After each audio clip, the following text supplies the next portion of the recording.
Hola a todos los que estáis presencial y online. Eh, Buenas tardes, soy Jan Lana, vocal de TOC Zaragoza, y esta tarde tengo el placer de presentar al psicólogo clínico José Antonio Aldaz, que va a impartir una charla para afectados de este trastorno, algo muy demandado y que por fin se hace realidad. Él contestará a las cuestiones que le habéis planteado mediante correo electrónico y también a las que puedan surgir hoy. Como sabéis, para tratar los afectados de TOC adecuadamente, solo un especialista en este trastorno es el indicado, y José Antonio Aldaz cumple esta condición. Su formación académica como psicólogo se desarrolló en España y en el Reino Unido. Actualmente ejerce su profesión en el ámbito público y privado en Zaragoza. José Antonio ha sido coautor de algunos libros, entre los que destacamos el titulado Obsesiones y compulsiones. En este último da indicaciones prácticas sobre el tratamiento del TOC. También imparte formación sobre TOC a los MIR de Medicina de Familia y a los EIR, enfermos internos residentes. Enfermeros, ¿qué he dicho? Perdón, enfermeros internos residentes. Desde el momento en que nos conoció, ha mostrado siempre gran interés por nuestra asociación y esto es algo que le agradecemos mucho. Estamos seguros de que sus palabras van a ser de gran ayuda para todos. Pues muchas gracias. Ahora voy a pasar a dar la palabra a José Antonio Aldaz y para eso vamos a poner la cámara ahí. Cuando quieras, José Antonio. Muy bien, pues muchas gracias, Jan, por la presentación y por tus palabras. Me he agradecido también a la asociación por la invitación y a todos los que habéis participado a través de las preguntas que me han llegado y a los que espero hoy participéis también pues, en el chat de la línea que tenemos abierta, como aquí en las personas que estáis presenciales. Voy a proceder directamente porque hoy es más preguntas y respuestas y luego podemos tener un pequeño debate sobre alguna de las respuestas o las preguntas. Y voy a proceder un poquito a ir enumerando las preguntas que se me han hecho y comentar un poquito. A ver, la primera pregunta que ha llegado es en qué puede afectar el trastorno obsesivo-compulsivo al trabajo. Esta es una pregunta importante porque de alguna manera el trastorno obsesivo-compulsivo es una patología que interfiere en muchos casos de una manera significativa en el desempeño laboral de las personas. Depende también del tipo de trabajo y del tipo de trastorno obsesivo-compulsivo. Evidentemente hay variaciones, pero en general el trastorno obsesivo-compulsivo produce un enlentecimiento cognitivo, es decir, la persona tiene que trabajar y a la vez lidiar con intrusiones, con pensamientos disruptivos vinculados a esas intrusiones, neutralización, racionalización, toda una serie de procesos cognitivos que suelen hacer, sobre todo las tareas laborales que tienen un elevado componente de rendimiento intelectual, cognitivo, pues una tarea ardua y muchas veces muy complicada, generando muchas veces sobrecargas a nivel de estrés, a nivel emocional, y también un rendimiento laboral menor que el que cabría esperar en unas condiciones mejores.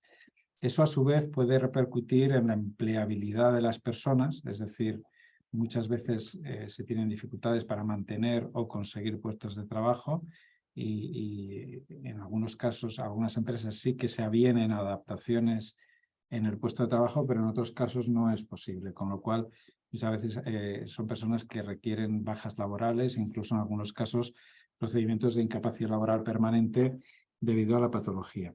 Luego hay elementos que hacen que muchas veces las personas con trastorno obsesivo-compulsivo trabajen muchas horas para un rendimiento relativamente escaso, sobre todo aquellas personas que tienen negocios o que tienen, digamos, no son empleados de una empresa, sino que tienen su propio negocio y debutan o desarrollan un trastorno obsesivo-compulsivo.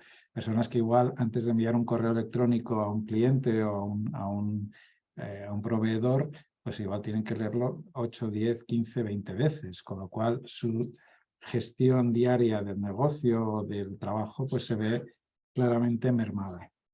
En ese sentido, es importante saber que muchas veces en los casos de trastorno obsesivo compulsivo más grave se tiene que recurrir a una incapacidad laboral permanente porque la persona no tiene la capacidad de sostener debidamente el empleo. La tasa de desempleo en personas con trastorno obsesivo-compulsivo es más elevada que en la población general, eso es un dato contrastado, y en general el estatus socioeconómico de las personas con trastorno obsesivo-compulsivo grave, estoy hablando de los más graves, es digamos, se pierde estatus económico dentro digamos, de la sociedad. Con lo cual el impacto es importante y probablemente no hay en el entorno laboral muchas veces una conciencia de las dificultades que las personas con trastorno obsesivo-compulsivo atraviesan a la hora de enfrentar tareas de todo tipo, sean manuales o sean más de tipo intelectual. Si alguien quiere comentar o añadir cosas, que lo haga y Jan me lo transmite a través del chat. Otra pregunta. Padezco un trastorno obsesivo-compulsivo de contaminación por COVID. Estoy empezando a hacer exposición con prevención de respuesta. Como sabéis, es uno de los tratamientos de elección en el abordaje del TOC. Aunque siempre se dice que los pensamientos en las personas que padecemos esta enfermedad son irracionales, yo considero que en mi caso, al existir el COVID, no es tan irracional. ¿Es más difícil el tratamiento en este caso porque la posibilidad de contraer COVID es posible? Bueno, esta es una muy buena pregunta, porque aquí estamos hablando de algo que es real, existe el COVID, y además, desgraciadamente, a lo largo de los últimos 3 años hemos comprobado que no es precisamente una enfermedad benigna, es decir, han muerto miles de personas por esta enfermedad, y a veces, ¿dónde está el límite de una preocupación lógica, normal, ante una enfermedad que es contagiosa, potencialmente con riesgo de complicaciones en determinadas personas con patologías previas o según qué edades, y cuando empieza a ser algo más de corte obsesivo? Bien, evidentemente, siempre que uno tiene de temor a contagio o contaminación, la mayoría de los TOC de contagio y contaminación se basan en una parte de... Si yo tengo un temor a contaminación, por ejemplo, por asbestos, los asbestos existen y son dañinos. El tema es, ¿cuándo distingo yo cuando las prevenciones que tengo que tener son lógicas, se adaptan a la evidencia científica, se adaptan a los patrones o indicaciones de sanidad, y cuando añado yo capas, digamos, que pueden ser más del tema obsesivo? La diferencia está, y en el COVID se podría aplicar igual, en cuando mi conducta responde a una información sanitaria más o menos contrastada, más o menos consensuada, que todo el mundo puede compartir en mayor o menor medida, y cuando yo añado normas, reglas, matices, conductas que van más allá de eso. Si yo, por ejemplo, tengo que llevar mascarilla porque está indicado, en el sentido de que es un factor de protección, está bien, ahí no hay ningún, digamos, ritual añadido, salvo que yo esa mascarilla la multiplique por 4, la desinfecte con alcohol, añada una FFP2 encima de las 4 anteriores y estoy sobreactuando. Probablemente ahí sí que estoy entrando en una dinámica distinta. O cuando se me indica que el COVID es un agente de transmisión eminentemente respiratoria y yo desinfecto toda mi ropa antes al entrar a casa debido a mi temor a que algún germen patógeno pueda estar presente que pueda transmitir esta enfermedad u otras. Es decir, está en el exceso, en la distorsión que genera el trastorno obsesivo-compulsivo ante una información que es real. Muchos agentes patógenos, muchos productos químicos pueden producir daño a las personas y tenemos que tener cierto grado de precaución. El tema es hasta dónde llevamos eso y qué consecuencias le derivamos. Por lo tanto, es en ese grado donde entra a jugar el TOC, a distorsionar un poquito parte de la información real. Pero evidentemente unas medidas mínimas están ahí. El COVID ha sido un factor curioso a veces de justificación de conductas obsesivas por parte de algunas personas que padecían el TOC, como diciendo, ¿ves cómo yo tenía razón? Y es verdad que cierta precaución es buena. El problema es cuando el TOC genera un exceso o conductas que nada tienen que ver con los factores indicados desde sanidad o desde las autoridades sanitarias respecto a los cuidados o prevención que hay que tener en este caso. Otra pregunta. Al realizar una compulsión hay un refuerzo negativo. Esto va para psicólogos que estén en la sala, si hay alguno. Al realizar una compulsión hay un refuerzo negativo porque dejas de sentir malestar, aunque de forma leve, breve.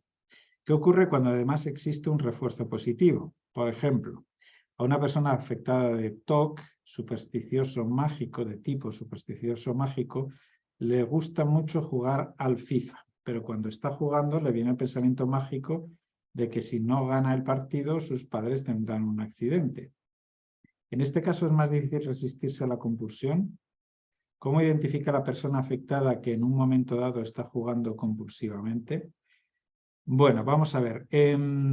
Siempre que vinculemos en un TOC de tipo mágico supersticioso una conducta, cualquier conducta, a un resultado que no tenga ninguna causalidad con el posible daño, estamos probablemente entrando en un ritual de corte mágico supersticioso.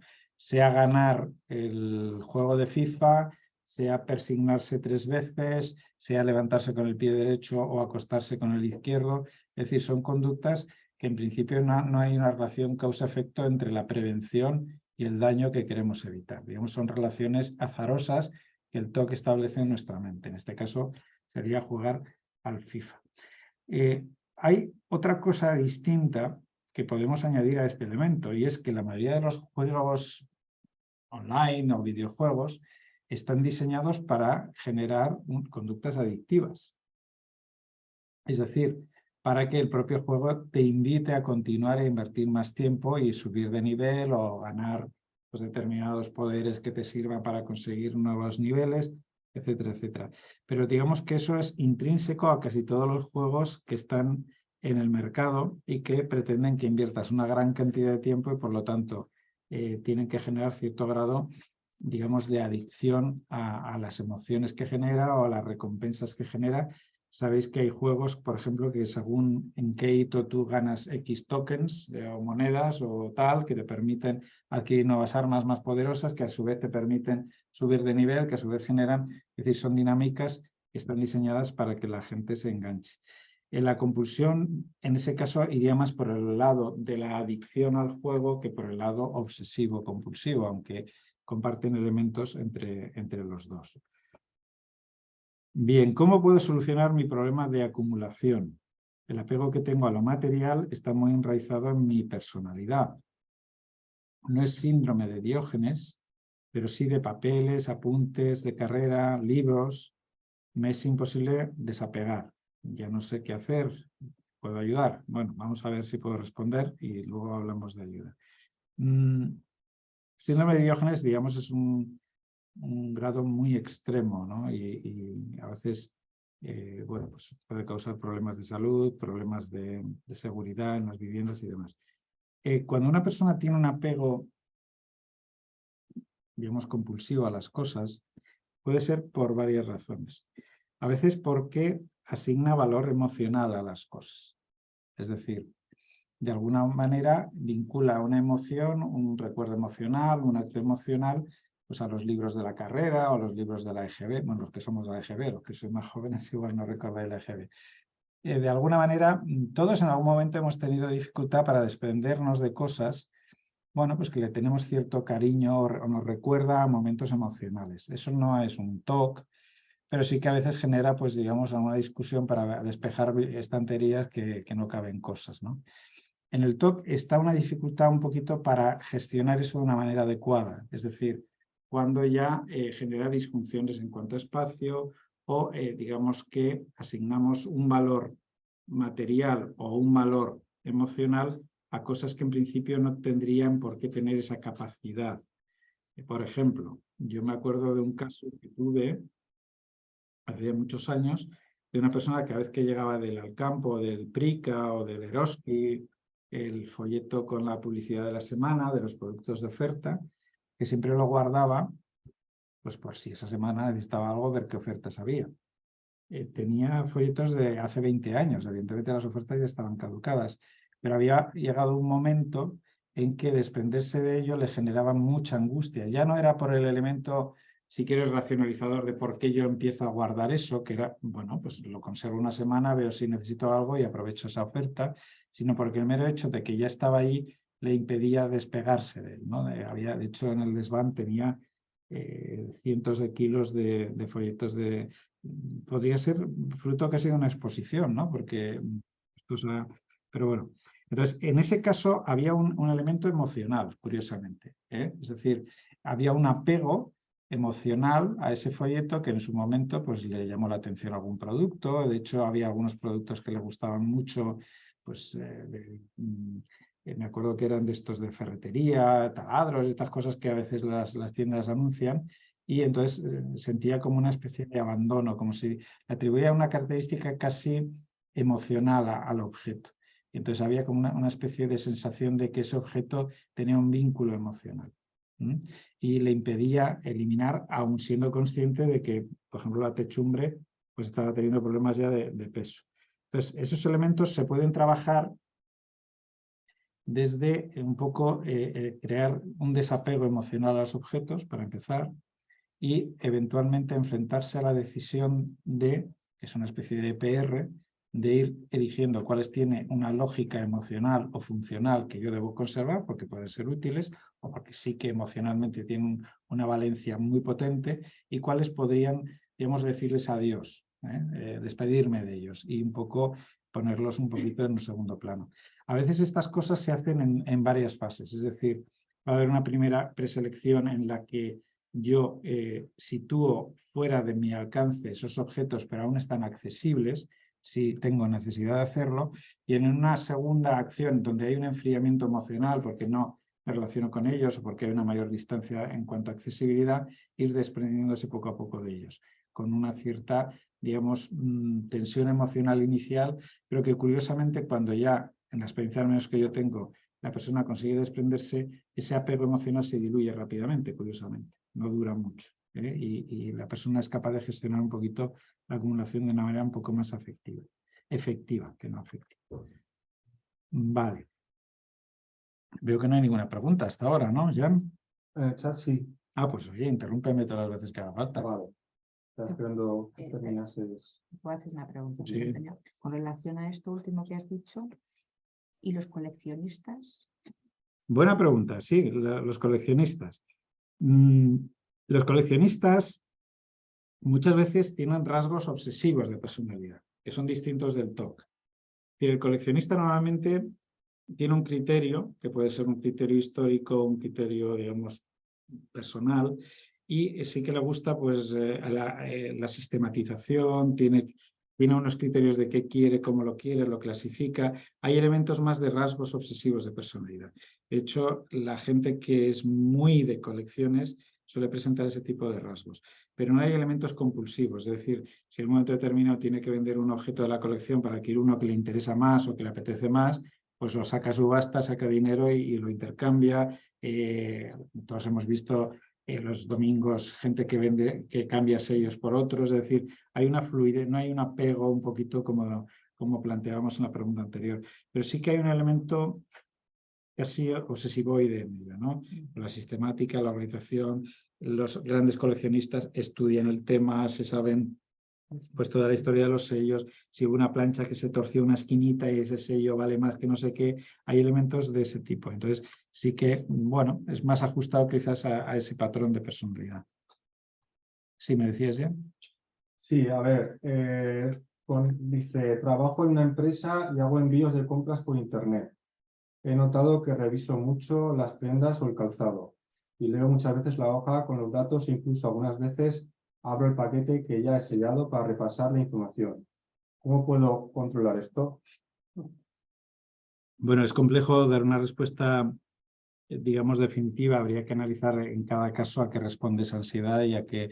Pero básicamente sí que hay un afán, digamos, de comprobación o reaseguramiento de que básicamente la creencia que subyace a esas conductas es he podido cometer un error, o la duda de que he cometido un error, y me resulta en cierto modo intolerable que pueda cometer un error en un envío, pueda meter una prenda en un envío que no es.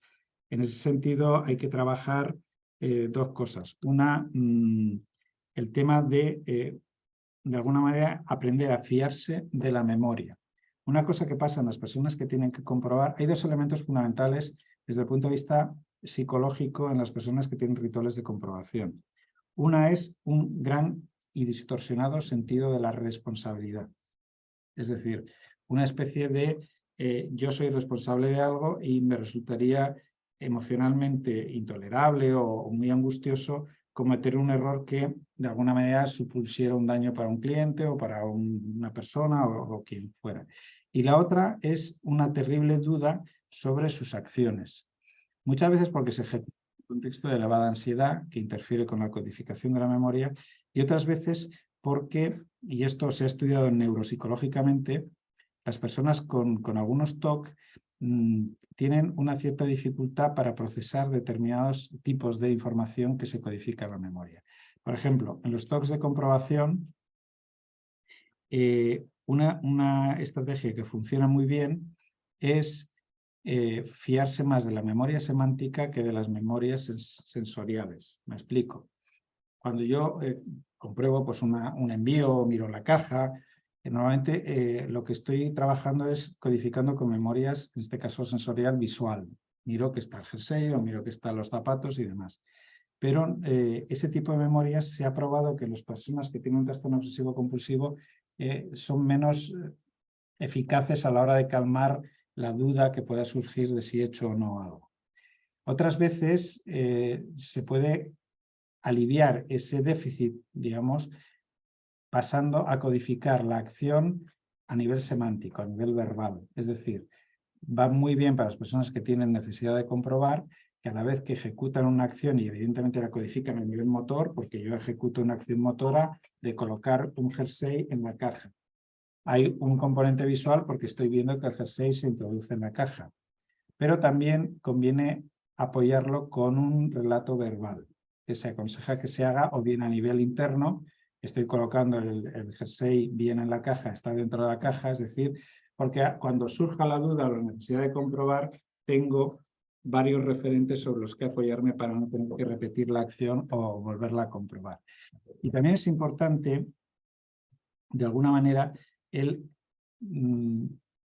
controlar los niveles de ansiedad cuando ejecutan la acción, porque una persona que tiende a comprobar cada vez más es porque normalmente empieza a hacer las acciones ya con un elevado nivel de ansiedad, pero con elevados automatismos. Muchas veces, por ejemplo, las personas que se enganchan a la hora de comprobar si la luz está encendida o no, eso que hay un feedback visual, la lámpara está encendida o no, lo veo, pero tiene que ver con que se hace en el contexto de mucha ansiedad y con un automatismo motor muy rápido, con lo cual no se procesa la acción de una manera efectiva. Les conviene enlentecer los procesos motores, se hagan más despacio para que codifique mejor y apoyarlos al principio. Es como educar a la mente a fiarse de lo que ha ido viendo, codificando, apoyarlo con memorias semánticas, descripciones de lo que estoy haciendo para que cuando surja la duda, en vez de comprobar, vaya desarrollando cierta capacidad de fiarme de mis percepciones, de mis recuerdos, de las acciones que yo he ejecutado.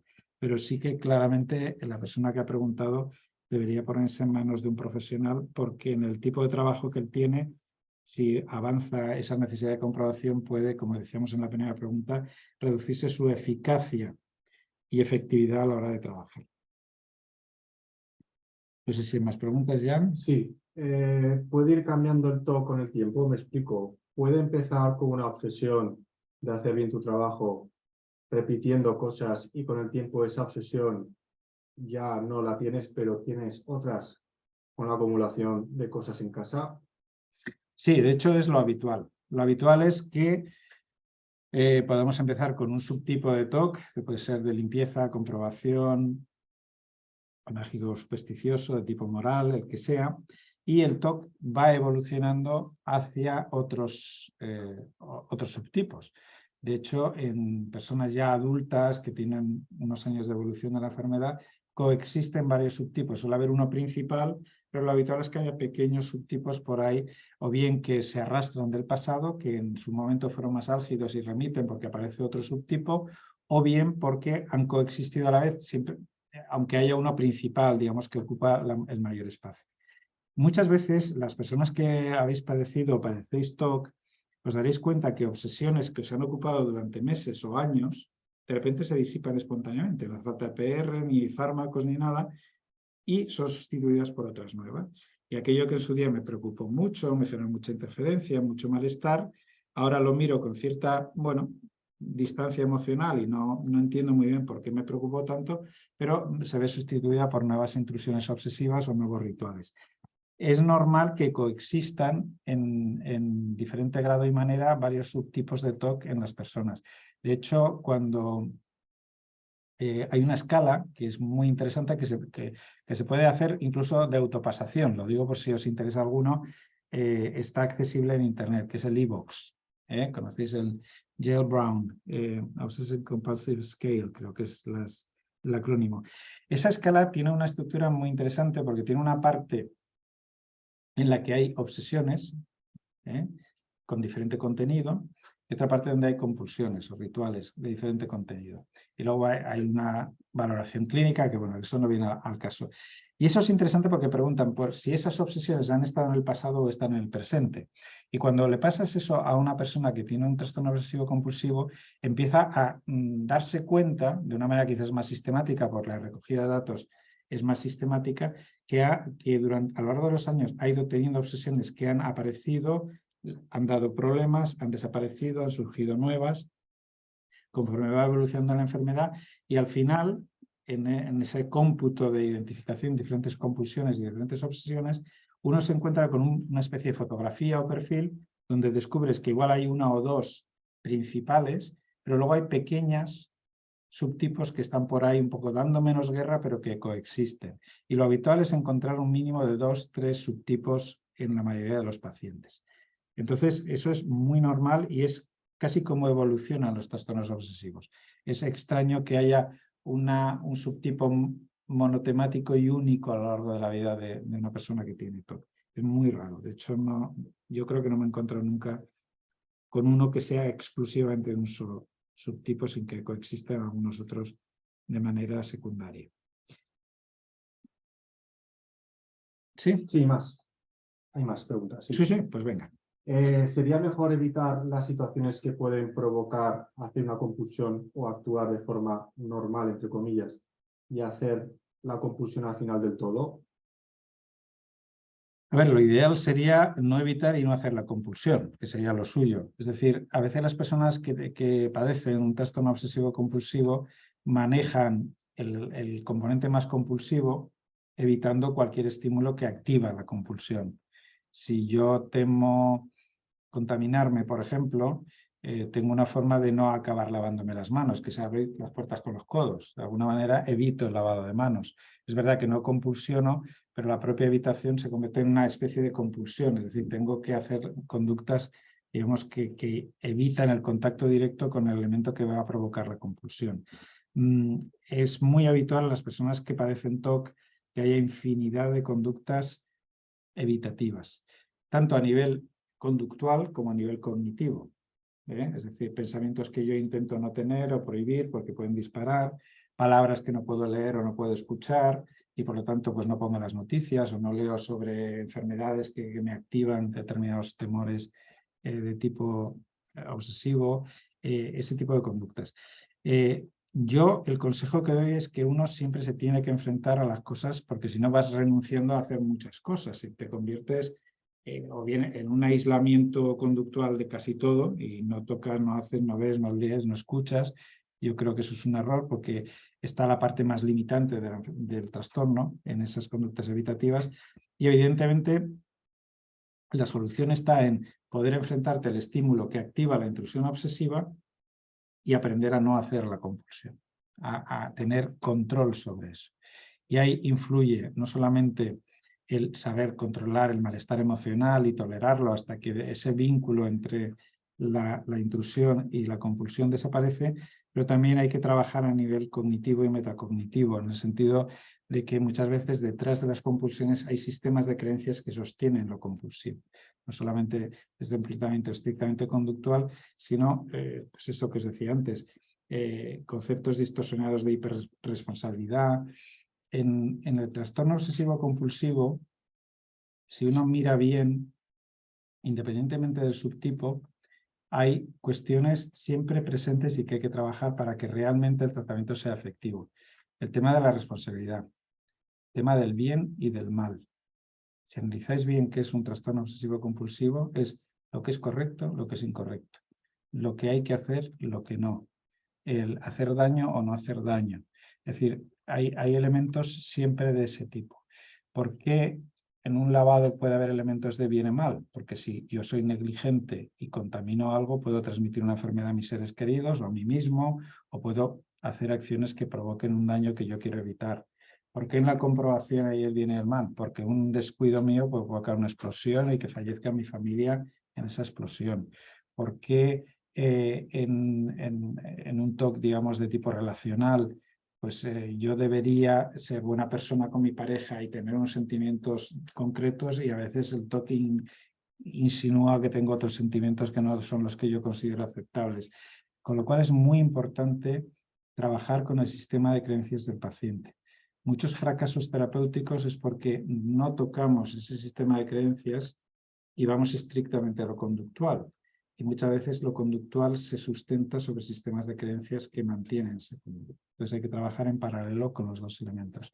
Y de hecho en muchos casos yo, por ejemplo, antes de empezar directamente con EPR, incido mucho en estos temas para preparar a la persona a saber ver cuánto una distorsión de ese tipo puede estar detrás de su dificultad para enfrentar una exposición con prevención de respuestas o otras estrategias conductuales. ¿Alguna más? Sí. Carmina pregunta, ¿se puede llegar a curar el TOC? Bueno, esa es una pregunta para el 10. Vamos a ver. No hay una sola respuesta. Cuando un TOC es muy leve, que los hay, sí que es verdad que puede haber una cierta probabilidad de que la persona tenga un episodio con ciertos rituales y demás y que remita. Los estudios que hay sobre, digamos, longitudinales que han estudiado este tema hablan en torno al 10-20% de los casos en TOCs muy leves y muy pillados a tiempo. Cuando digo muy pillados a tiempo, quiero decir que hay una relación directa, y en eso coinciden la mayoría de los estudios, entre la detección precoz del inicio del trastorno, un tratamiento adecuado desde el principio y un pronóstico muchísimo más favorable, tanto en el sentido de curación, si es leve y responde bien al tratamiento, como en el sentido evolutivo, es decir, que aunque no se cure del todo, la evolución es infinitamente mejor y el pronóstico es mucho mejor si se pilla en un estadio temprano y además de un estadio temprano recibe un tratamiento adecuado. Y hago una insistencia en el tratamiento adecuado porque si es inadecuado empezamos con iatrogenia, empezamos con clonificación, empezamos con voy de aquí para allá y al final pues me desespero. La mayoría de los trastornos obsesivo-compulsivos suelen detectarse no tan tempranamente, porque no hay sensibilidad, porque la persona lo oculta, porque el sistema sanitario a veces no está muy pendiente de identificar, y a mí me ha llegado muchas personas con TOC, pero con un diagnóstico en primera demanda de episodio depresivo, cuadro de ansiedad, crisis de pánico, y detrás estaba el TOC. Y muchas veces también es verdad que los tratamientos iniciales no favorecen, digamos, un buen encaje del TOC y un buen control del TOC. En el 80% de los pacientes, el TOC, una vez que debuta, va a tener una evolución más o menos a lo largo de la vida del paciente, en mayor o menor medida va a estar presente. En torno al 10% tiene una evolución tórpida, crecientemente incapacitante, hasta que, digamos, no responde a ningún tipo de tratamiento y el pronóstico es muy, muy negativo. Incluso hay que valorar psicocirugía y, de hecho, hay alguna técnica que por ahí se está investigando y demás. En torno a otro 10% de la población estaríamos hablando de una evolución con muchísimas recaídas, con mal pronóstico, con, digamos, una respuesta muy pobre al tratamiento, pero sin ser tan incapacitante como el anterior 10%. Y un 60%, asumiendo que el 20% inicial es más o menos un buen respondedor, puede tener una muy buena calidad de vida siempre y cuando reciba un tratamiento adecuado y un soporte a lo largo de la vida adecuado. Son los dos elementos. Hay un estudio muy interesante de un grupo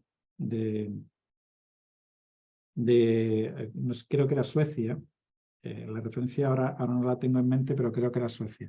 Hicieron un seguimiento a lo largo de 40 años de trastornos obsesivo-compulsivos en una población, digamos, que tenía un equipo específico para trabajar con ellos, y hablaban de que en torno al 60% de la gente que tenía un cuadro, digamos, estable en el tiempo, con un buen tratamiento y un soporte adecuado, podían llevar digamos, una vida perfectamente normal sin mayor problema. Es decir, se detectaban precozmente pequeños intentos de recaída, había soporte, digamos, psicoterapéutico y farmacológico si era preciso, había adaptación de entorno. Es decir, un abordaje integral permitía una calidad de vida.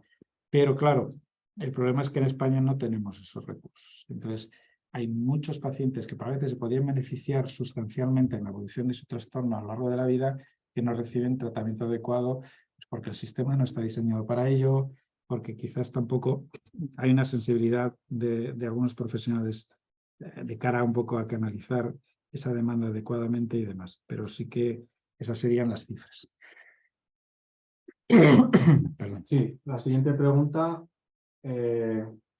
¿Podría hablar de cómo dejar de tenerle miedo a los productos de limpieza por temor a quedarme ciego o de envenenarme? Incluso antes de dormir reviso las cosas de la nevera por si mi mente me dice que he puesto algún producto al agua. Esto me agota mentalmente. Seguro que sí, y además tiene que ser muy agobiante estar todo el día pendiente de eso. Básicamente es trabajar de nuevo el empezar a trabajar la duda, ¿no? Lo que hay detrás de esto, y un poco fiarse de las acciones que uno hace. Eso se hace con parte de exposición, comparación de respuesta.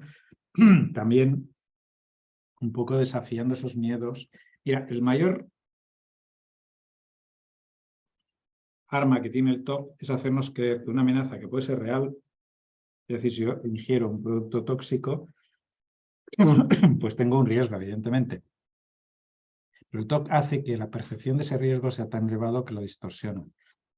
Yo, una pregunta que hago a las personas que estáis escuchando hoy, que tengáis miedo, por ejemplo, a contaminados con productos químicos, es cuando uno está en una fase muy nerviosa del TOC y se pregunta, ¿qué probabilidad creo yo que me he dejado en la nevera algo que podría contaminar el resto de alimentos? En ese momento probablemente la persona crea que la probabilidad es superior al 90-95%. Ahora, si yo creo que esa probabilidad es tan alta, es normal que me ponga nervioso, es normal que tenga que ir a la nevera, es normal que tenga que comprobar si realmente ha entrado en contacto o me he dejado algo. Esa distorsión es la que produce el TOC y hay que trabajar sobre esa distorsión para, evidentemente, hacerla más manejable. Hay veces que algunas personas entienden que puede ser algo casi delirante. Ya sabéis que el delirio es una convicción irrefutable y totalmente irracional, pero digamos con un grado de convicción tan alto que uno actúa en consecuencia en la creencia de que es real esa visión. Y a veces algunas distorsiones, algunas ideas sobrevaloradas que produce el TOC pueden parecer cuasi delirantes, porque el grado de convicción es muy elevado. Aunque hay un elemento diferencial entre esas dos, que ahora no es el momento de discutir, pero que sí que lo hay. Entonces, el trabajo consiste en empezar a autorregular esa percepción de una manera más realista. Hay peligro, es un poquito lo mismo que planteaba el compañero que hablaba del COVID. ¿Hay peligro en los productos tóxicos que hay en el hogar? Evidentemente, con un mal uso, sí. ¿Puede haber contaminación cruzada? Con un mal uso, sí. ¿Hay riesgo de una intoxicación? Evidentemente, si haces un mal uso del producto, sí. O sea, todo eso es real. Pero el TOC nos lleva a unos extremos que hace que nuestra conducta sea totalmente disfuncional. Entonces, es trabajar eso y además exponerte a eso. Es decir, saber que hay una zona para productos, que las contaminaciones cruzadas no son porque mi idea obsesiva me lo diga, sino que tiene que haber unas condiciones y un poquito se trabaja exposición, pero también se trabaja un poco cognitivamente esa distorsión. Sí, Manuel dice, tengo TOC de contaminación, pero no por miedo a contraer una enfermedad, sino relacionado con la sensación de asco. Leo mucho sobre el tema y quiero saber cómo solucionarlo, la exposición, pero no encuentro el momento de enfrentarme a ello. Mi pregunta es, ¿por dónde puedo empezar? O necesito saber si existe algo que me haga reaccionar y pueda liberarme de esa carga insufrible. Sí, además es una muy buena pregunta porque dentro de los TOCs, digamos, por temor a contaminación, no siempre existe un componente cognitivo, que puede ser pues, un germen patógeno que me voy a coger, o un producto químico que puede ser tóxico y evidentemente contaminar la comida o envenenar a un ser querido o a mí mismo, sino hay veces que el TOC no se basa en cogniciones distorsionadas, e intrusiones obsesivas, sino se basa en sensaciones. La intrusión es una sensación y el asco es una sensación. ¿Quién no ha tenido asco? Yo tengo asco a algunas cosas, me imagino que vosotros también. Pero el activador de la conducta obsesiva es una sensación, en este caso el asco. Claro, ahí no puedes trabajar cognitivamente. ¿Vosotros seríais capaz de describirme con palabras qué es el asco? Podéis hablar de repugnancia, pero la repugnancia es un poquito distinto. Es una sensación física, ¿vale? Entonces, trabajar con eso es un poquito más complicado que trabajar con una idea o trabajar con una imagen intrusiva, que también hay imágenes intrusivas, porque evidentemente es una sensación casi fisiológica, ¿no? Es una sensación que tiene un componente somático elevado. Entonces, en ese caso, hay que trabajar desde lo físico, de generar sensaciones físicas que luchen contra la sensación de asco, por un lado. Pero por otro lado, está una cosa que ha dicho esta persona y que es muy interesante. ¿Cuándo empiezo yo a enfrentar esto? ¿No? Y en esto todos hemos procrastinado alguna vez, ¿no? Ya mañana me pongo a ver si encuentro el momento, a ver si estoy más tranquilo, a ver si estoy más animado, y parece que nunca llega el momento porque siempre hay algo que lo retrasa. Para poder enfrentar este tipo de situaciones, pero también pasa con las fobias, uno tiene que hacer, y eso sí que se puede hacer en psicoterapia, tiene que ir generando un estado mental que te permita hacer eso. O sea, un gran error que se comete muchas veces en psicoterapia es, en el paciente te describe una situación, tú lo tienes clarísimo, le pautas la EPR a los 10 minutos. Eso no funciona nunca, porque el paciente no está preparado. Para estar preparado para hacer EPR, primero el paciente tiene que tener un grado de capacidad de resistencia a la intrusión obsesiva elevado, y eso hay que trabajarlo. Tiene que ser consciente de todo el malestar que le va a generar el tratamiento y asumir ese coste como un coste razonable de cara a, porque si no, yo nunca voy a asumir ese coste, porque el miedo, la angustia, el malestar están intrínsecamente diseñados en nuestro cerebro para ser evitados. Nuestro cerebro evita el dolor, evita o intenta hacerlo, no siempre lo puede, pero busca activamente la evitación de esos estímulos. Entonces, hay que trabajar mucho el que la persona esté preparada para enfrentar una situación. Y eso es parte del trabajo que hay que hacer para que la EPR luego sea mucho más rápida, más efectiva y genere mucho menos malestar. Y ese paso a veces se salta, digamos. Y ahí lo que necesitaría esta persona sería un tratamiento, digamos, con un profesional que le ayudará a prepararse, generar resistencia y enfrentarse. A ver, otra pregunta. Hola, sufro TOC de contaminación. ¿Qué puedo hacer cuando me pongo muy nerviosa por el TOC de contaminación? Solo me relaja realizar las compulsiones y sé que al final estoy alimentando más el TOC, más y más el TOC, y estoy desesperada. Gracias. Pues hombre, a ver, al final, cuando una persona actúa con un ritual, tiene que valorar dos cosas, ¿no? Yo me acuerdo cuando vino aquí en el 2018 Paul Salkowski, que ya sabéis que es uno de los psicólogos que más ha investigado en trastorno obsesivo-compulsivo y más ha publicado y más tiene una clínica específica de trastornos de ansiedad y trastornos obsesivos-compulsivos. Él, cenando con él, yo le decía un poco cómo le planteaba a los pacientes a la hora de enfrentar esos miedos, ¿no? Y él, que era un poco bruto, para ser inglés era un poco bruto, me decía, yo siempre les digo la misma pregunta, ¿qué quieres que ponga en tu epitafio cuando te mueras? ¿Estuve toda la vida lavando las manos o disfruté de la vida? Y cuando me respondas a eso, empezamos a trabajar. Es decir, de alguna manera, yo creo que ayuda mucho a enfrentarse a esos miedos aparte de todas las técnicas, psicoterapia, farmacoterapia, si fuera necesario, el un poco hacerse una pregunta. ¿Me veo yo toda la vida haciendo esto o voy a intentar que esto no interfiera tanto con mi vida?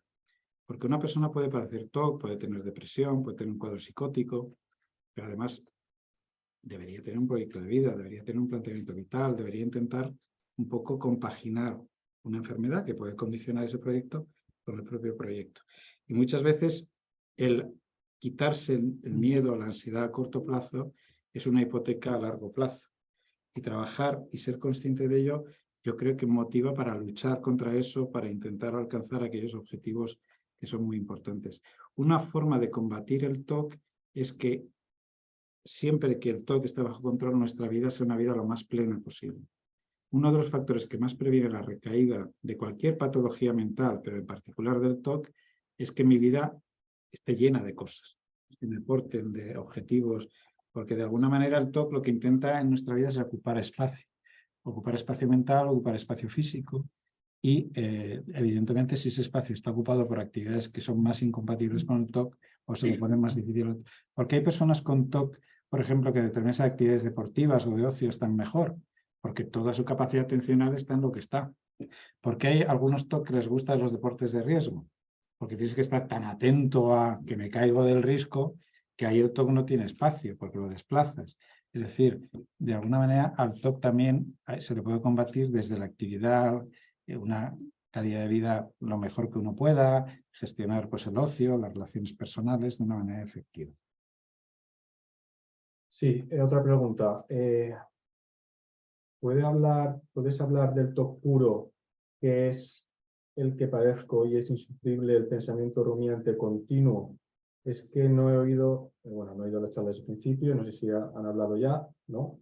Sobre todo las imágenes intrusivas y del miedo a que todo salga muy correcto cada momento. Correcto, ¿no? No entiendo muy bien. A ver, Porque tiene miedo, sí, que salga todo, y que quiere que salga todo correcto y... Ah, vale. A ver, normalmente cuando hablamos del trastorno obsesivo-compulsivo, asumimos que hay obsesiones y que hay compulsiones. Bueno, en el TOC hay mucho más que obsesiones y compulsiones. Hay racionalización, neutralización, pensamientos negativos, es decir, hay muchos elementos cognitivos, emocionales, a la vez interactuando. Pero sí que es verdad que hay veces que hay trastornos obsesivos que solo hay obsesiones y todo lo que implica una obsesión. Pues, intentos de neutralización, pero no hay elementos compulsivos. Suelen ser TOCs muy rumiadores, tremendamente centrados en la obsesión. Y luego hay algunos TOCs que son muy compulsivos. Es decir, muchas veces la intrusión que generó el ritual ha quedado diluida en el tiempo y lo que es capaz de generar la ansiedad es la ausencia del ritual. Si yo no hago el ritual me pongo nervioso y tengo que hacer el ritual para tranquilizarme. Si no lo hago me pongo nervioso, pero no hay una intrusión previa que lo active. En el caso, lo último que he dicho era de... que se me ha ido ahora con la explicación. que tiene un TOC, pues eso, puro, Uh-huh.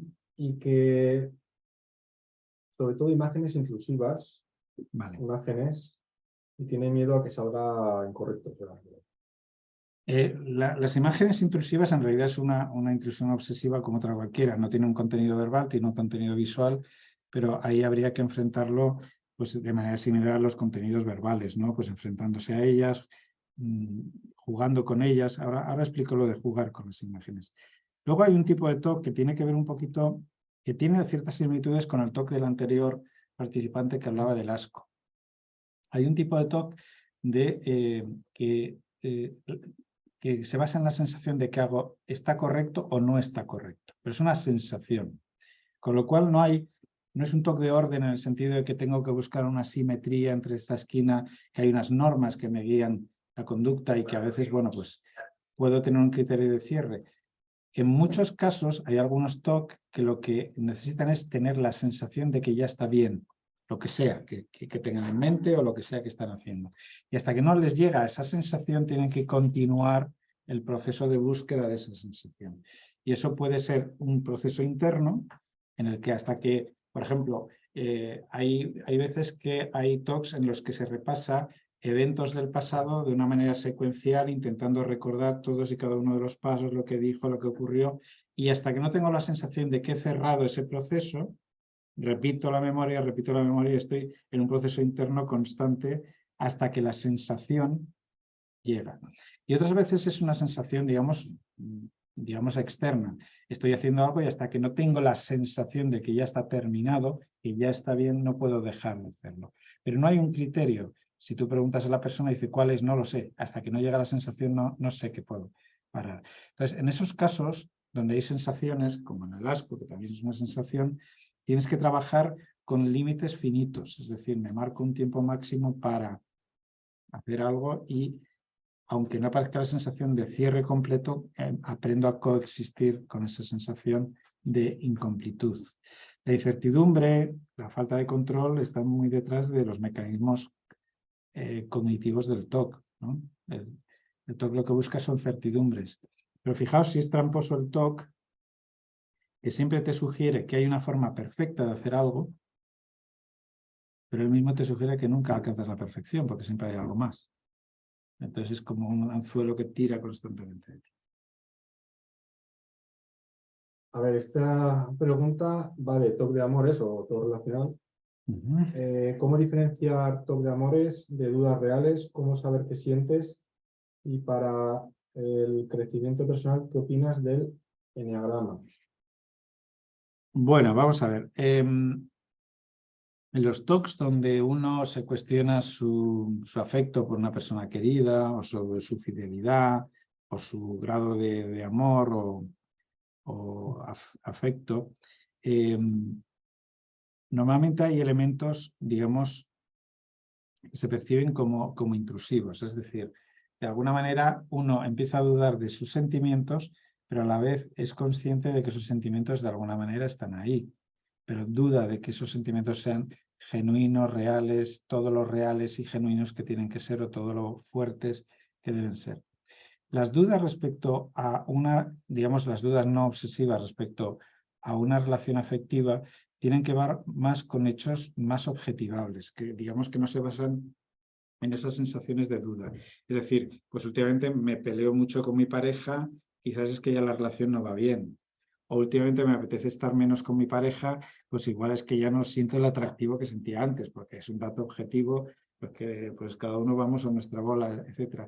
Pero el TOC relacional suele ser en relaciones que más o menos la cosa va bien, no hay elementos objetivos que generen dudas, digamos, que puedas apoyar en eso, y es más un juego mental de lo quiero todo, lo quiero de suficiente, lo quiero demasiado, y entonces aparece la duda. Cualquier elemento que justifique, pues igual debería haber hecho más de esto, es decir, hay un elemento constante, rumiativo, persistente, cuestionando todas y cada una de las emociones, sentimientos y conductas que uno tiene. Eso es lo disfuncional. La duda de, pues últimamente discutimos mucho, igual es que ya la cosa no funciona bien, no hay un elemento compulsivo, hay probablemente un dato que cualquiera podría compartir en ese sentido. Y el eneagrama, vamos a ver, este tema se aleja un poquito de mi experiencia en la psicología clínica, tengo que decirlo. O sea, no es un tema que en la clínica veamos mucho, ¿no? Para los que no estéis en el tema, básicamente es un modelo de personalidad o una forma de definir la personalidad de los sujetos. Creo que hay 9 posibles eneagramas y luego hay, esto es casi como el horóscopo, ¿no? Que si Géminis se lleva bien con Tauro, que si tal, ¿no? Entonces hay eneagramas más compatibles, más incompatibles. Esto viene de un señor argentino que mezclaba temas místicos con tal, bueno, hizo ahí un desarrollo teórico. Aplicación clínica no es que tenga mucha, ¿eh? Yo me fío más en un análisis pormenorizado de rasgos de personalidad, bueno, elementos. Como conocimiento personal puede estar bien, porque bueno, aportan una visión razonable de pues, diferentes características de personalidad, pero no muy distinta de lo que puede ser un test de personalidad que te define un poquito los rasgos fundamentales y quizás tiene un poquito más de validez de constructo y validez, digamos, clínica. Con el TOC o en general con la patología mental, los eneagramas no tienen mucho papel. Sí que tienen mucho papel los rasgos de personalidad, que es distinto. Es decir, Por ejemplo, según qué rasgos de personalidad predominen en una persona que padece un TOC o me da igual otro tipo de patologías, sí que la patología interacciona de manera distinta. Por ejemplo, si yo tengo rasgos de personalidad muy fóbicos, ¿no? Digamos que tengo una hiperactivación, hipervigilancia de cualquier elemento que me genera ansiedad y miedo, es más fácil que, por ejemplo, cuando tengo que hacer una exposición, mi personalidad fóbica me la ponga más difícil, porque ya de entrada soy una persona tendente a lo evitativo. O si tengo rasgos obsesivos de personalidad con cierta rigidez cognitiva, cierto perfeccionismo, cierto afán por el control de las cosas, si además tengo un trastorno obsesivo, digamos, van a reforzarse algunos elementos que son comunes a eso. O si tengo una personalidad muy esquizoide y además tengo una fobia social, pues digamos que el tratamiento de la fobia social va a ser más complejo porque ya de base mi personalidad no es muy fluida a nivel social, ¿no? Y mi relación afectiva y social va a verse afectada.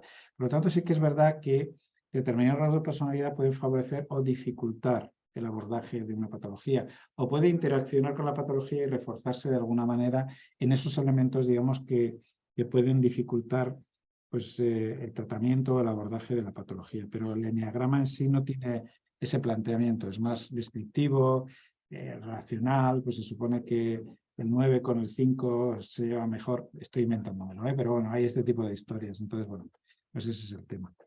¿Alguna pregunta más? Sí, Ana María pregunta, ¿se utiliza la hipnosis clínica para tratar el TOC? Hasta donde yo sé, como tal, no. Y eso que yo algunas veces sí que he hecho hipnosis clínica. La hipnosis clínica puede tener sentido, por ejemplo, si estamos trabajando elementos obsesivos en imaginación, porque bajo un estado de sugestión las imágenes que generas son mucho más potentes. Pero también es verdad que, por ejemplo, bajo un estado de sugestión muy elevado, la respuesta de ansiedad es muy limitada, con lo cual tampoco consigues una exposición.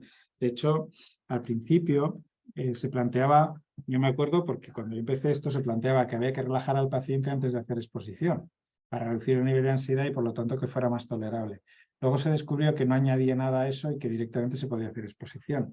Entonces la hipnosis clínica en principio puede ser un estado mental que pueda servir para explorar desde mayor tranquilidad. Por ejemplo, yo sí que la utilizaría, y esto se me ocurre sobre la marcha, con un paciente que tiene mucha ansiedad para verbalizar las intrusiones obsesivas, porque le genera muchísima ansiedad la verbalización.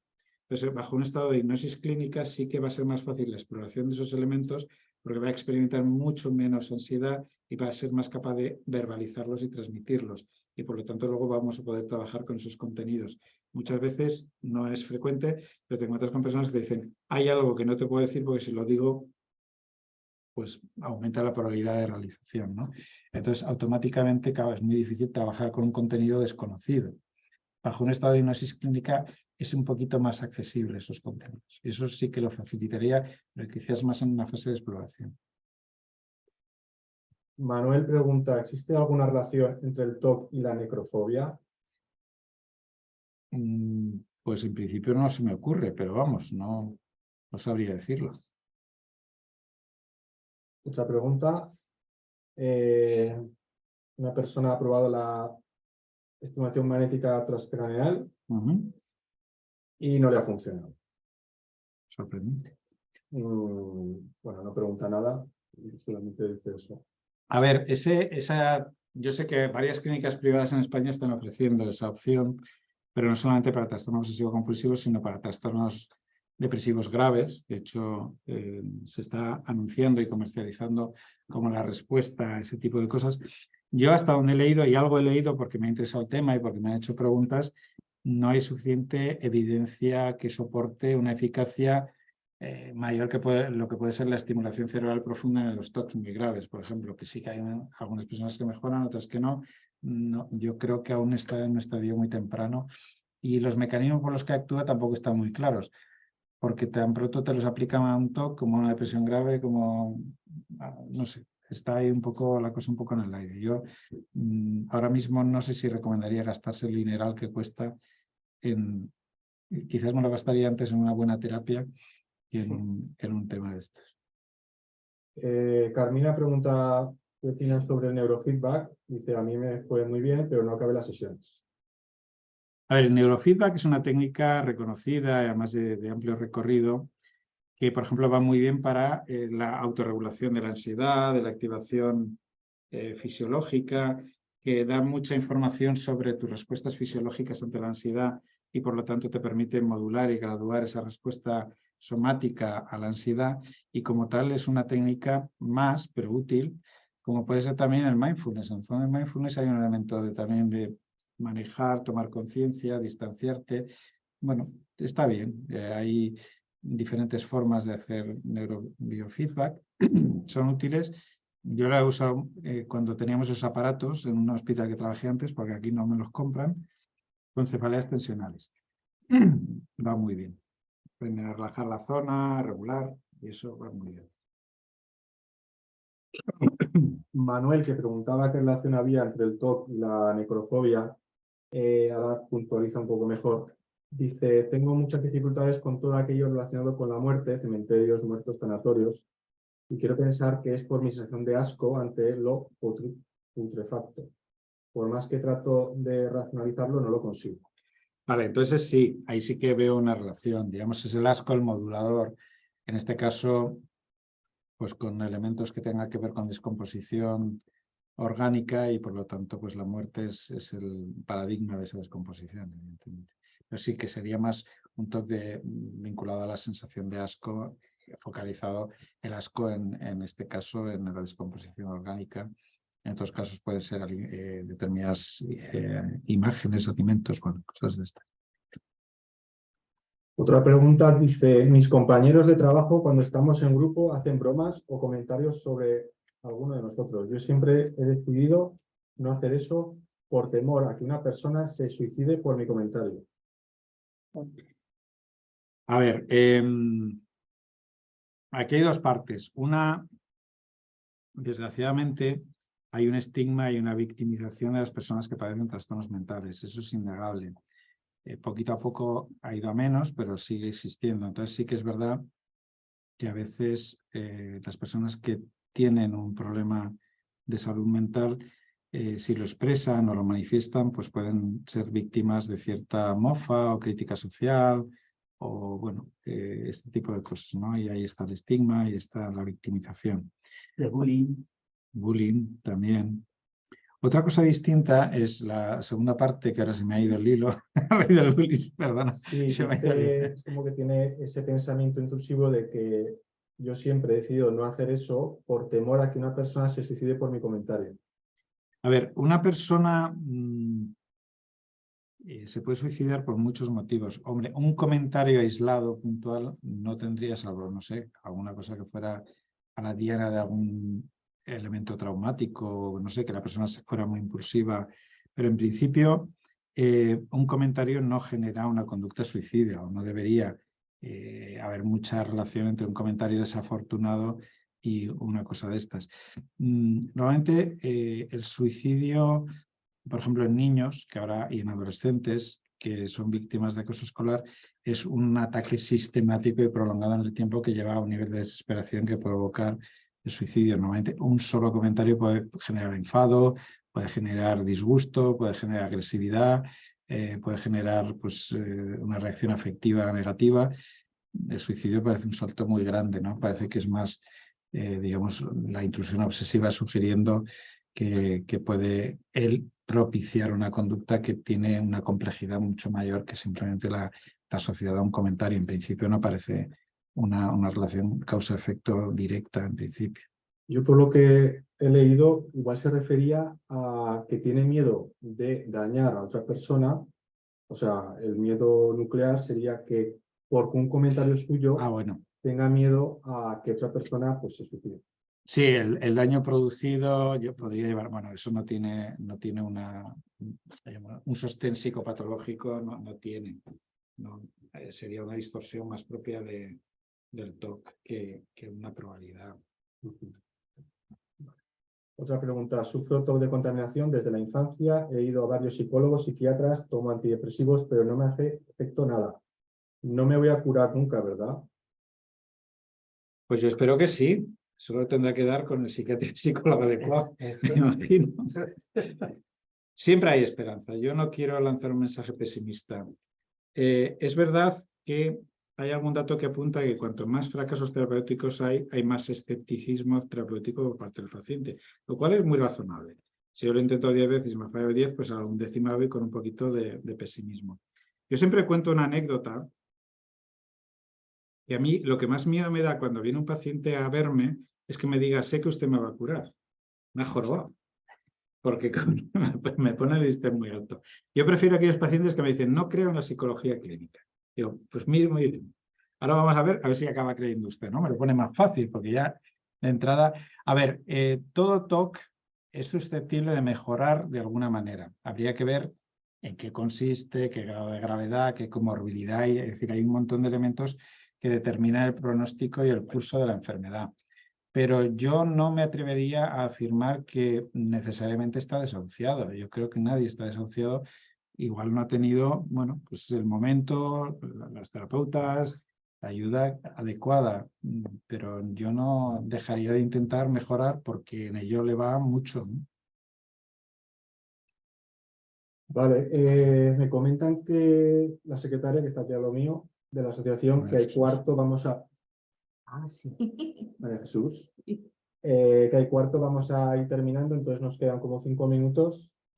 Creo que Carmina quería levantar la mano y preguntar algo. Si quieres ahora, puedes activar el micro y preguntar directamente. Vale, gracias. Yo una pregunta, bueno, son dos preguntas. Cuando has comentado acerca de que el psicólogo tiene que preparar al paciente para que se enfrente a la exposición y tal, eso lo tendría que hacer un buen psicólogo. Yo llevo 30 años con TOC y es la primera vez que lo escucho, con lo cual pienso que nadie me ha preparado para poderme enfrentar a hacer la exposición y prevención. A mí eso nunca me ha funcionado porque me pongo muchísimo más nerviosa y bueno, pues yo me autorregulo, más o menos, y tengo mis subidas y mis bajadas. Esa una. Y luego sí que escuché por la televisión hace un tiempo que había una neurocirujana en Madrid, ¿vale? Que ella haciendo una operación disminuía mucho el TOC o incluso que hasta lo podría curar. Entonces, quisiera saber esto, si es cierto, si no lo es, y por qué la Seguridad Social nos visita una vez cada 3 meses, que es cierto que no se cura. Ya está, gracias. Bueno, lo último sin comentarios, porque ya te puedes imaginar por qué la Seguridad Social no ofrece mejor atención, pues porque no hay capacidad, desgraciadamente, de hacerlo mejor. A ver, la neurocirugía del TOC ahora mismo se basa fundamentalmente en la estimulación cerebral profunda. Un poco está inspirada en técnicas de estimulación cerebral profunda de la enfermedad de Parkinson. Sabéis que en el Parkinson se utiliza para evitar parte del temblor y demás. La diferencia está en que nosotros no tenemos una zona cerebral diana bien definida, o al menos si alguien lo sabe que me lo diga, porque todo lo que he leído yo no está claro dónde está la diana. La eficacia, esa neurocirujana, no sé, o pecaba optimista o estaba en fase hipomaníaca, porque desde luego no conozco yo una técnica quirúrgica que acabe con el TOC con esa eficacia. Sí que es verdad que la estimulación cerebral profunda en algunos casos de TOC ha mejorado, eso es innegable, hay algunos casos puntuales que sí, pero hay también infinidad de fracasos después de la intervención, con lo cual no creo que se pueda afirmar ahora mismo que es una técnica afinada y que se puede utilizar de manera global y generalizada.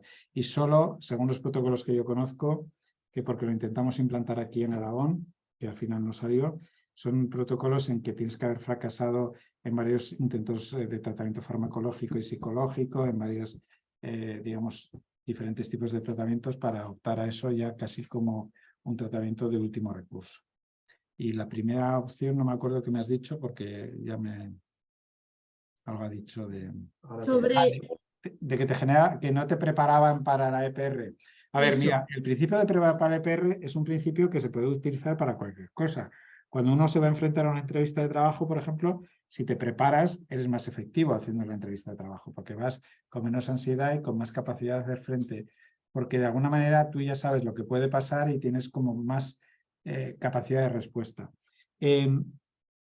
El tema de la activación con la exposición con prevención de respuesta, es verdad que hay elementos, digamos, idiosincráticos de cada paciente. Hay personas, por ejemplo, que tienen una gran reactividad, sobre todo somática, ante la ansiedad.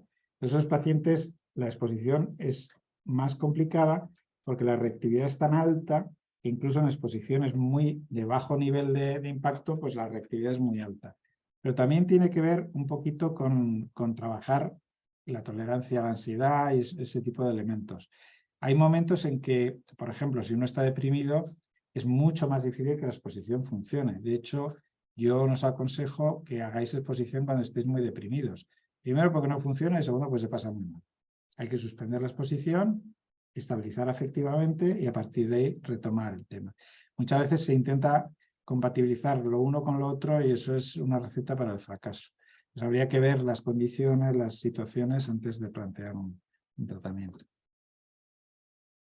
Vale, muchas gracias, vicepresidenta. Muy bien. No sé si cada día no hay más preguntas en el chat. Yo tengo dos aquí, pero vamos. Que les quedan 2 minutos, como queráis. A ver, pues venga, me voy a arriesgar. Respecto al refuerzo positivo, que es la pregunta que estaba escrita, Sí. que era mía. Uh-huh. Al hacer la compulsión, por ejemplo, yo compruebo algo compulsivamente, pero encuentro algo agradable. O sea, por ejemplo, estoy con el telescopio, ¿vale? Viendo las estrellas, los planetas, y hay un momento dado que el TOC me dice que siga comprobando, o sea, viendo por el telescopio porque me voy a perder algo muy importante. Entonces, sigo viendo por el telescopio y de repente veo, pues yo qué sé, los anillos de Saturno. Digo, uy, qué bonito, pero ha sido una compulsión como una lateral. Entonces no puedo parar de... O sea, se me mezcla ahí la compulsión con lo que a mí me gusta. No sé si... Sí, pero hay un elemento ahí y es que la compulsión tarde o temprano genera ansiedad. Sí. Es inevitable. Sí. Es decir, te la reduce a corto, pero el enganche va provocando una tensión emocional creciente que aunque vengan los anillos de Saturno, se está, digamos, condicionando o asociando a los anillos de Saturno. Y de hecho, llega un momento, incluso aunque haya elementos positivos, por ejemplo, en el orden, hay un momento en que la persona se siente muy bien porque está todo en su sitio. Igual lleva 3 horas, pero lo ha conseguido. Pero a la vez tiene tal tensión porque lleva 3 horas y llega tarde que se estropea esa parte positiva, digamos, Con lo cual, normalmente la compulsión acaba siendo, digamos, tremendamente aversiva para el propio paciente, lo cual añade más dolo al asunto, porque encima que no puedo evitar compulsionar, acabo de los nervios compulsionando. Eso se ve muy claro, por ejemplo, en las comprobaciones, en casos graves de comprobación. Personas que llevan media hora, 40, 50 minutos haciendo la misma acción motora sobre la luz, con un nivel de ansiedad extremo, llegando incluso, en algunos casos, a una crisis de pánico, y son incapaces de frenar esa conducta. O sea, la compulsión se convierte en un elemento aversivo en sí mismo. Y cualquier acción beneficiosa que se derive de ahí está impregnada, contaminada, asociada a esa. Claro, entonces ya no quiero coger el telescopio porque como lo he pasado tan mal, pues ya esa afición fuera. Claro. Todo lo que toca el TOC queda contaminado, eso es inevitable. Además, el TOC tiene la capacidad de tocar cualquier cosa, es decir, no requiere nada en concreto para obsesivizarlo. Puede ser desde cómo tomo el agua hasta cómo me coloco la camisa, pasando por qué hobbies tengo y los incluye en la melé obsesiva. Entonces, de alguna manera, ese tiene esa capacidad de contaminar cualquier conducta. No hay, digamos, conducta que esté libre de acabar siendo obsesivizada por el TOC y entrar en esa dinámica. Bueno, creo que son 1:15, ¿no? Ahora sí que ya tenemos que terminar. Oye, pues muchas gracias a todos por las preguntas. La verdad es que ha sido un encuentro muy agradable. Espero que haya sido útil para una charla magistral. los oyentes. Y nada, esperemos que en la próxima, que creo que es en junio, Sí, nos volvamos a ver. Muchas gracias. Claro.